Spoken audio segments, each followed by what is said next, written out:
and taxes that come from oil and gas, and which is largely owned by foreign companies who exploit it, who bring it up, and sell it, and we get the taxes and so on. We had to have been thinking about transforming the economy. The question is, we repeatedly talk about diversification and think it means opening up some track here or there or the other, when the fundamental question to be addressed about in the economy is the revaluation of what comes out of our minds. And I want to make that more practical by saying we are still at a point where you can become a multimillionaire by buying goods cheap in China and selling it expensive in Trinidad. But if you sit down and you write a musical score, or you create some solution in the machine shop for a problem that nobody can address, or something that or some confectionery or something, you get virtually zero, is virtually zero rated. We still have not, we are locked into a paradigm that still rates what comes out of the mass of the population back to historical times where you're really asked to do it for free. And if not, you will get a little something. But how can it be that producers are not getting in a world where producing and creation is the thing, where original content is being sought all over the world, that is virtually begging for funding all the time in Trinidad? If you want to do a film, if you want to do a map, if you want to, whatever it is, any of those things, that a bank will turn you down. But if you want to go and import some goods cheap and sell them expensive, so how do you transform an economy that is basically a merchant economy? And not only merchant, but it's imported goods. So all the money you generate here, you're going to buy foreign goods. And so you have this trade, this balance of payments that is always going to favor imports. Not only that, we have done nothing about transforming our own sense of ourselves, so that we still take so little pride in everything that we are. I took real offense, I have to say, to the Prime Minister going to India and wearing beautiful saris made in India. I really wish she had taken Trinidad fashions and shown it to that huge market. Fashions that showed the Indian influence in Trinidad, how we have married and transformed our Indian heritage in the ways that only we can do it. I feel no Prime Minister should ever leave Trinidad without taking a steel band, right? A really high quality crisp band. These are the things that in today's world are going to make us stand out. And if it's possible, it might open a little door for business here, and it will take some business off the floor. The problem with our business is that everybody who has the potential to take a little idea and grow it have to do it like a hobby. They have to keep the job in the civil service or in the doctor's office or whatever and take their passions and squeeze it into some work in the nighttime and run it by the side, and therefore their time and their energy and the possibilities of investment in that idea will always ensure that that idea stays that low. It remains at best a cottage industry.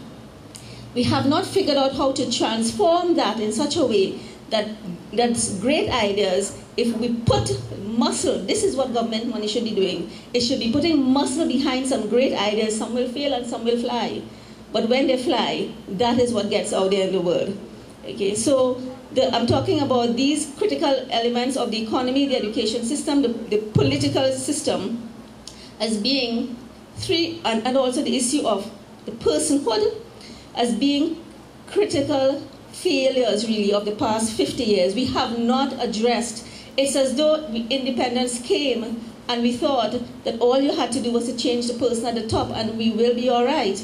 And we are discovering that the problems are there, and worse, we thought those institutions that were in place, like the judiciary, the police service, the health service, and the civil service, we thought that those things could just go on performing as well as they were, to the extent that they were performing well.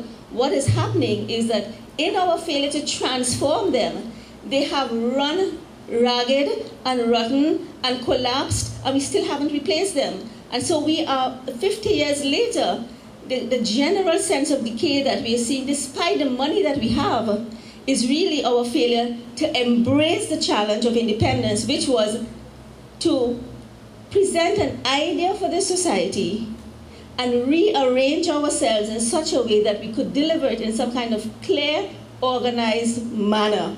But you cannot move a society from where it is without the politics that can persuade people to an idea.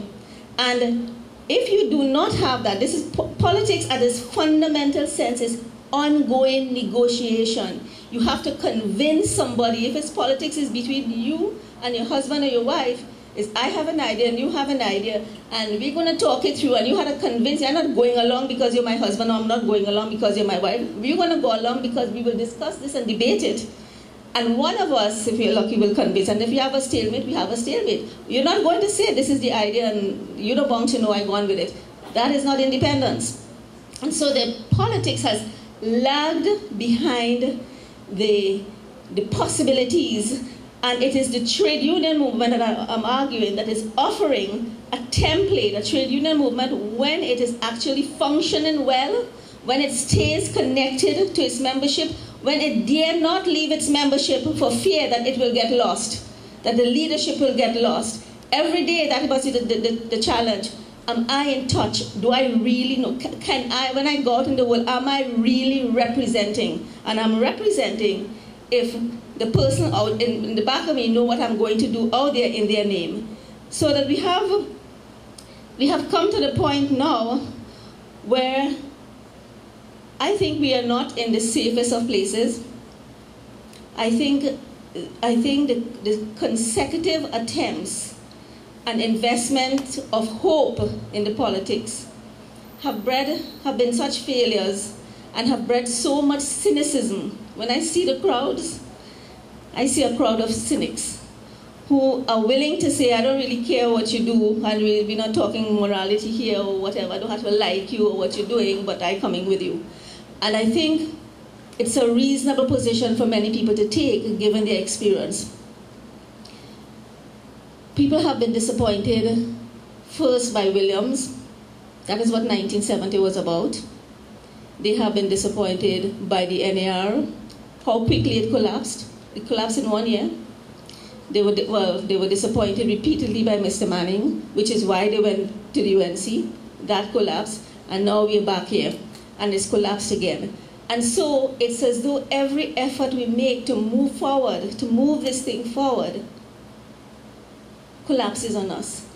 Now, I don't think it is enough to say that the politicians are betraying us. It can't be. Right? The politicians are changing all the time. It has to be that something that we all are a part of is not yet got itself right.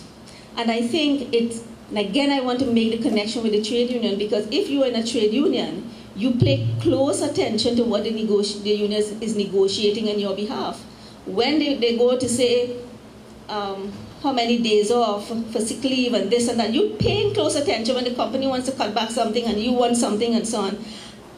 But I don't know that when it comes to the politics, that the same person who is that preoccupied about their own business in that matter becomes preoccupied as a member of a party or as a supporter of a party with everything that party is talking about.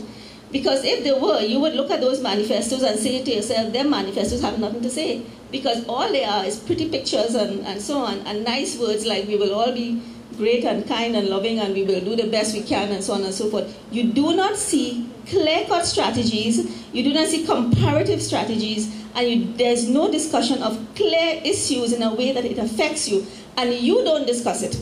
You don't say, what are we going to do about the health system? and so on. What about the education system? Is it only a matter of money, more money or less money? What about the curriculum? When my child is in school, I want my child to know about their country. We're teaching children about Trinidad and Tobago, always leaving out all the islands, dumb little set of islands that belong to everybody, never in any map in any school. No wonder they're owned by private people, and so on and so forth. So the point about becoming involved is all our responsibility. Our role cannot simply be as part of the crowd.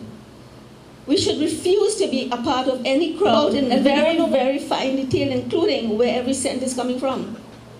We shouldn't be happy to wear a jersey if we don't know who paid for it, and so on and so forth. So it does come down ultimately to taking personal responsibility, because leadership that is not accountable to you is no leadership at all.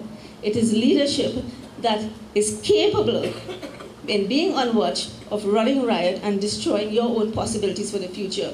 We are at a moment where we are mired in a level of cynicism. The great risk is that we may commit ourselves to another 5 years of wasting time, which we don't have. We wasted a lot of time. Or we will make the decision to become active. Active, not active in cheerleading, but active in understanding what is at stake and getting informed and becoming knowledgeable. It is only an informed citizenry that could give rise to an informed government that comes out of you. So I want to bring my address to an end at this point by simply making the point that here at the trade union, you have something very critical, of critical importance to changing the landscape of the country. But you have to see that this is what, like I said, it is an indigenous instrument of organization and mobilization. And it is one that prioritizes information. And you have to shift that now to include it on a nationwide basis. Everywhere that you are, the trade union movement was built on people who were organizing their friends and neighbors and chatting and discussing and saying what your needs are and so on and so forth. You're not just a shop steward, you're a community member who is articulate, and you have to help other people to become articulate. Those of us with the ability to talk and to listen have to do it. And then we discover that the best people never get a chance to speak. I mean, so many intelligent, caring people are not part of the process. And if the majority is silent, the silent majority is zero. There's no power in the silent majority.